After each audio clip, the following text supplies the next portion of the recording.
महानुभाव, वह घर आंगन की कली जिसके माध्यम से जीवन में जीवंतता आती है, परिवार में खुशहाली आती है, जिसके माध्यम से समृद्धि बढ़ती है, जिसके माध्यम से जीवन जीने का मकसद समझ में आता है। इसलिए संसार में सबसे बड़ा कोई राजा है, सबसे बड़ा कोई व्यक्ति है, तो वह है बेटी का पिता। बेटी का पिता सबसे बड़ा राजा है, उससे बड़ा कोई और राजा नहीं। बेटी का पिता तो कोई भी हो सकता है, किंतु परियों सी लड़कियों को पालने का यदि सामर्थ्य है तो किसी राजा में हो सकता है। महानुभाव, ये कलियां पुष्प बनती हैं। ये कलियां न केवल तरों की पूरे चमन की शोभा बढ़ाती हैं, ये घर आंगन की खिलती हुई कलियां ही बेटियां हैं। ये खिलती कलियां हैं बेटियां, माँ बाप का दर्द समझती हैं बेटियां। ये खिलती हुई कलियां हैं बेटियां, माँ बाप का दर्द समझती हैं बेटियां। सुख शांति की बलियां हैं बेटियां। लड़के तो आज का दिन है, आने वाला कल है बेटियां। महानुभाव, लड़की पिता पर अपना अधिकार जमाती है। पिता की संपत्ति मेरी संपत्ति है और कहती है मेरे बाप का है, किंतु बेटी इस प्रकार अपने बाप पर अधिकार नहीं जमाती, वह कहती है मैं अपने पापा की लाडली बेटी हूँ। पिता कुछ भी कमा के लाता है, बेटा कहता है मेरा है, हक से मांगता है। बेटी अपनी आवश्यकता की वस्तु भी मांगने में झिझकती है, सोचती है बाद में मांग लूंगी। बेटा कोई एक वस्तु थोड़ी सी डिस्टर्ब हो गई, उसे फेंक करके अलग कर देगा, मुझे नहीं चाहिए, आप ही रखो। किंतु बेटी वो है जो टूटी माला को अपने गांठ लगा करके पहन सकती है। बेटी वो है जो आपकी एक सामान्य वस्तु है, उसे बड़ी प्यार से ग्रहण करती है। जब पिता बाहर जाते हैं तो माँ पूछती है बेटा तुमने आज कुछ खाया?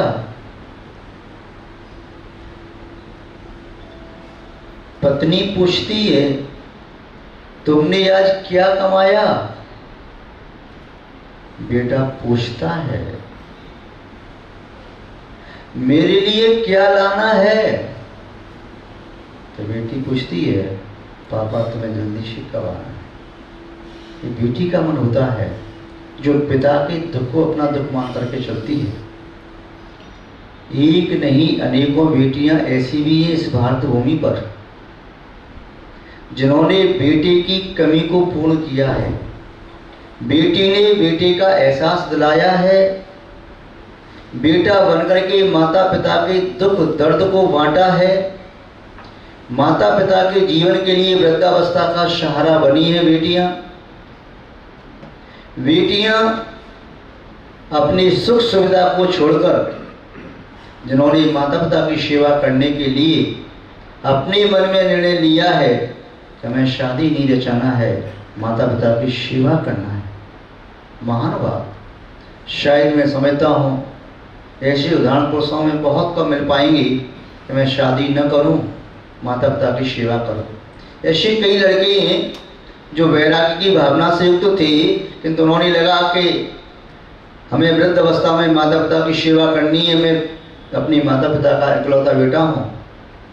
तो इकलौता बेटा हूँ, सेवा करने के लिए उसने शादी तो कर ली कि मेरी पत्नी आएगी तो हम मिलकर शादी सेवा करेंगे, किंतु उसने ये नहीं सोचा कि मैं अकेला रह के सेवा करूँ।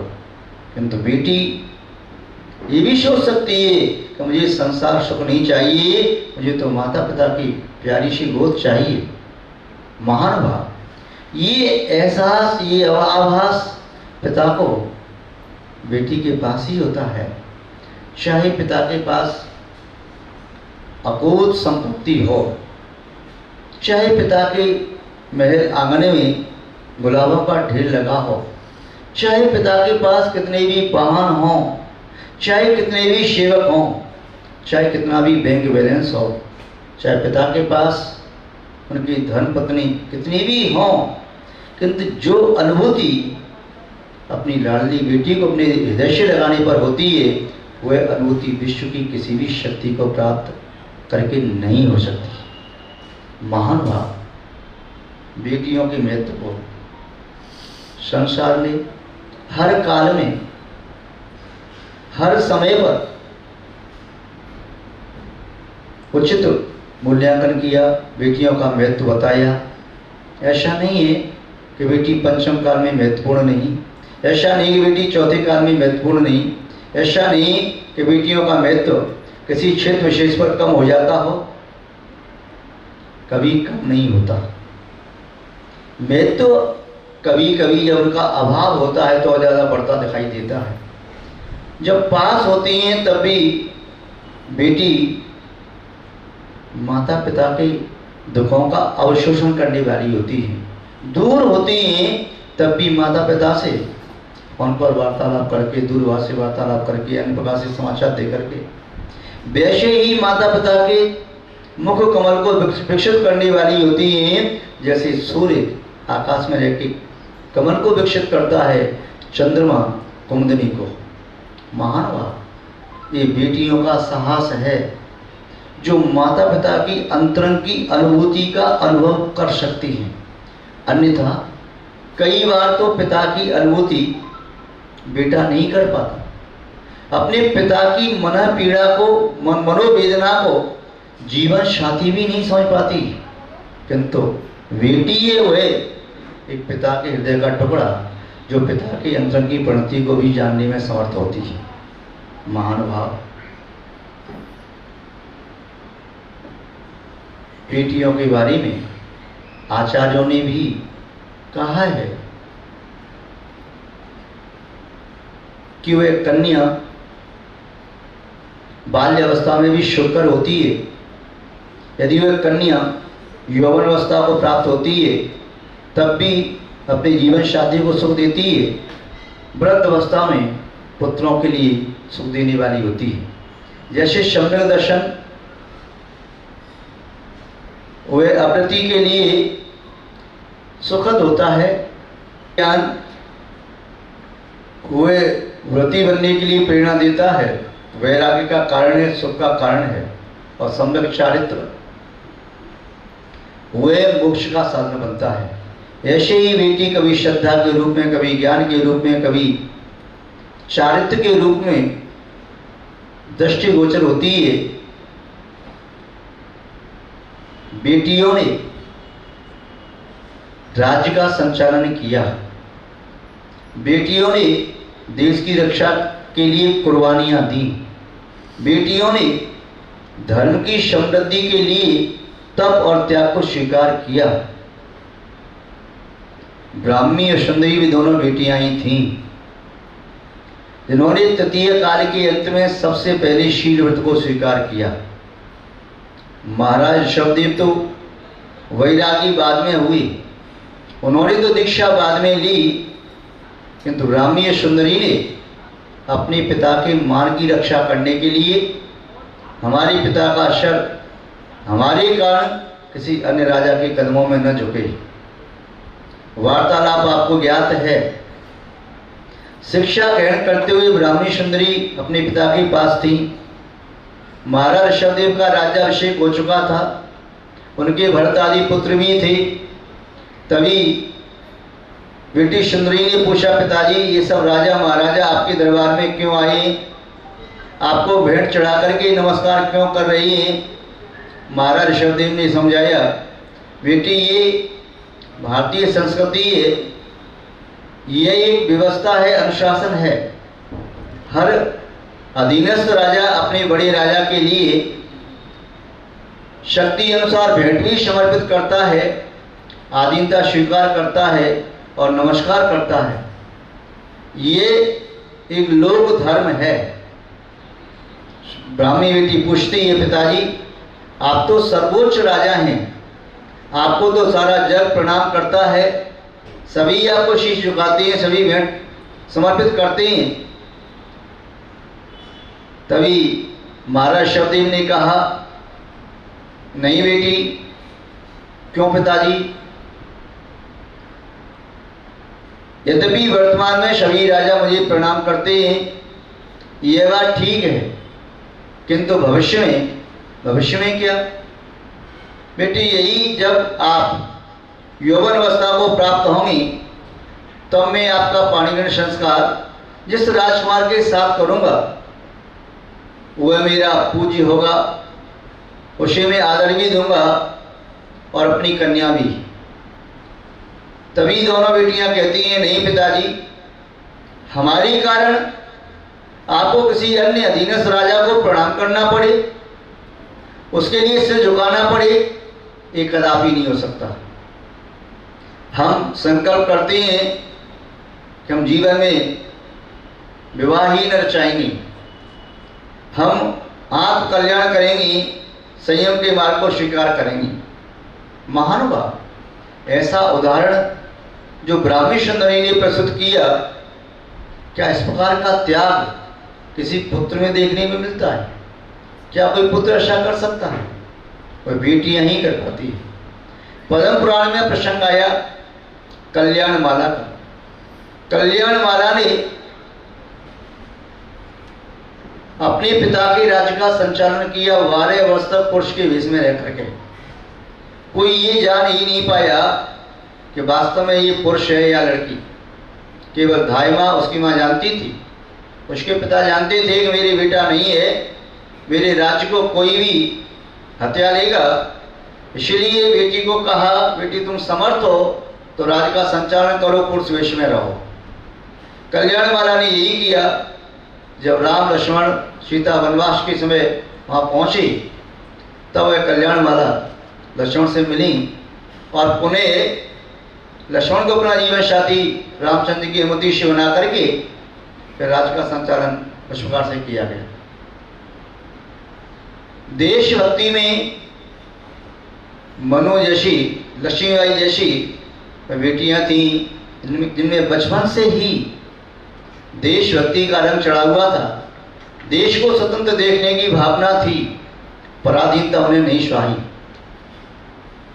अरुणिमा सिन्हा एक बेटी थी, आज भी है। बरेली से दिल्ली जाते समय मार्ग में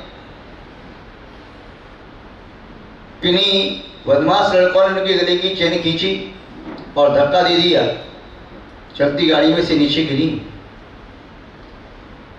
पड़ी रही। वहां पर अखबारों में समाचार छपा कि अरुणिमा सिन्हा आत्महत्या करना चाहती थी, परिवार वालों से परेशान थी।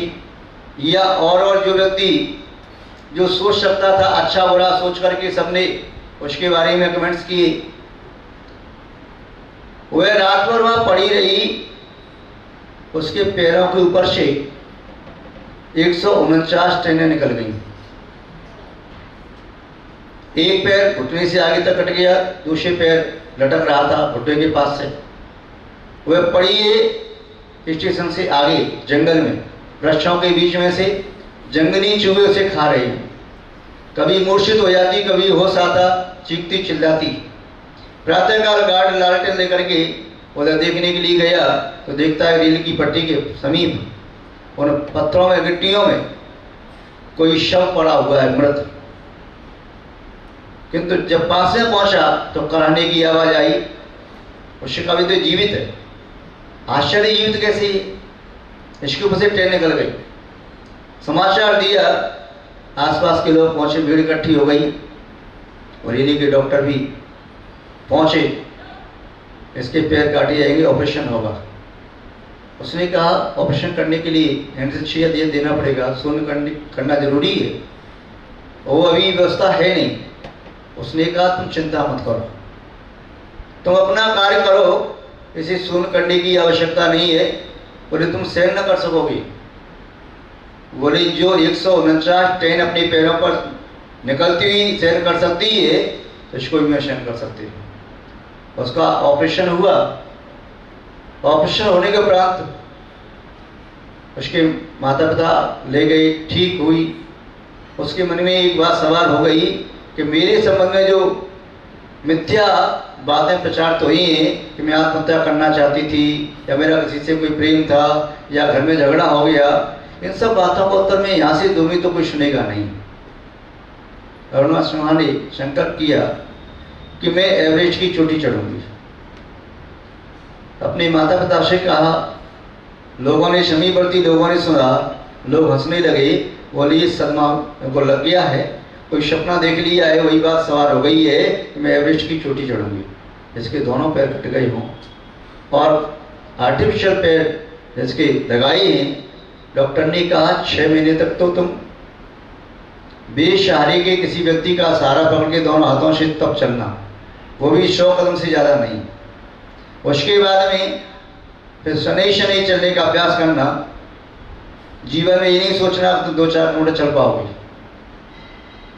उसने कहा कि मैं दौड़ूंगी, एवरेस्ट की चोटी चढ़ूंगी। लोगों ने शब्द से पागल कहा, पुलिस का दिमाग खराब हो गया, अभी ठीक नहीं हो सकती। सबसे कहती बंद कोई उसकी बात को नहीं सुनता। उसके भाई ने पूछा कि तुम सही बताओ क्या तुम्हारे मन में चल रहा है। बोले मेरा संकल्प है मैं एवरेस्ट की चोटी चढ़ूंगी। बोले बहन ऐसा कैसे हो सकता है, तुम बिना सहारे के चलने शक्ति ऐसा संकल्प कैसे ले सकती हो। बोले भाई कुछ भी हो, मेरा संकल्प है मैं एवरेस्ट की चोटी चढ़ूंगी, यदि तू मेरी सहायता कर सकता है तो सहायता कर। भाई ने बहन की आंखों के आंसू को देखा। उसने कहा तेरा मन है तो चल मैं तेरा सहायक बनता हूँ। और वह उसके अध्यापक के पास ले जाता है। अध्यापक ने समझाया, पहले बेटा देखो बहुत बड़ा लक्ष्य है, तुम कैसे प्राप्त करोगी। उन्होंने कहा कि यदि आपकी कृपा दृष्टि आशीष है तो मैं सब कुछ प्राप्त कर सकती हूँ। और उसने उन्हें शनि शनि उनके मार्गदर्शन में चलना प्रारंभ किया। अंदर आत्मशक्ति से चलने लगी, बिना वैशाखी के चलने लगी, तेज स्पीड में चलने लगी। शनि शनि उसकी चारों ओर बढ़ने लगा।